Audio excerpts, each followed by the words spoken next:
Hi everyone, welcome to our tutorial on conditional formatting in Excel. In this tutorial, we'll cover how to add, modify, and manage conditional formatting. Let's dive in. Suppose you have a list of sales figures in column B. To highlight all cells greater than 500, select the range and go to the Home tab, then Conditional Formatting. Choose Highlight Cell Rules from the menu and select Greater Than. Enter 500 and choose a formatting style, like filling with green color. You can also apply multiple rules to the same range. For instance, let's say we want to highlight cells with sales figures below 200 in red. We'll go back to Conditional Formatting, select Highlight Cells Rules, and choose Less Than. You can see both formatting has been applied to the same cell range. If you want to clear conditional formatting, select the range from which you want to remove formatting. Go to the Home tab, click on Conditional Formatting. Choose Clear Rules, and then select Clear Rules from selected cells from the menu. If you want to clear all conditional formatting rules on current sheet, choose Clear Rules from entire sheet.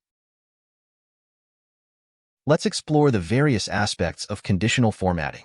Color scales provide a gradient color scheme based on cell values. For example, a green to red color scale will color cells from green for high values to red for low values. Just select Color Scales, choose the style, and watch the cells adjust automatically.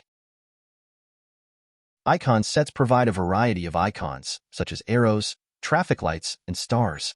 Let's select an icon set to show the performance of our sales figures. Excel automatically assigns an icon to each cell based on its value relative to others.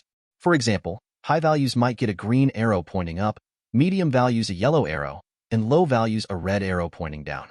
Conditional formatting also offers data bars, which is great for visualizing data distribution. Let's add a data bar to our range. Select Data Bars and choose a style you like. This will add a bar to each cell that reflects its value relative to the others. If you want to find duplicate entries, select the range.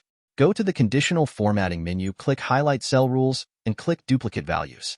Choose a formatting style to highlight duplicates. Notice that Excel highlights the duplicate cells even when data bar formatting has already been applied to the range. Excel allows you to apply multiple conditional formatting rules to the same range of cells, enabling you to highlight various aspects of your data simultaneously. To modify or delete a rule, go to Conditional Formatting and select Manage Rules. If you haven't selected a specific range, choose this worksheet from the Show Formatting Rules for dropdown. This will display all the rules applied to your worksheet, allowing you to make necessary adjustments. Here, you'll find the Stop If True checkbox for each rule. Checking this box ensures that no further rules are applied once the condition is met.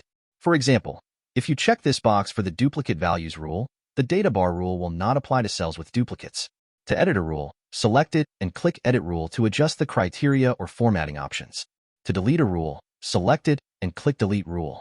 And that's it. You've now mastered the basics of conditional formatting. If you found this tutorial helpful, please give it a thumbs up and subscribe for more Excel tips and tricks. If you have any questions or need further assistance, drop a comment below. Thanks for watching.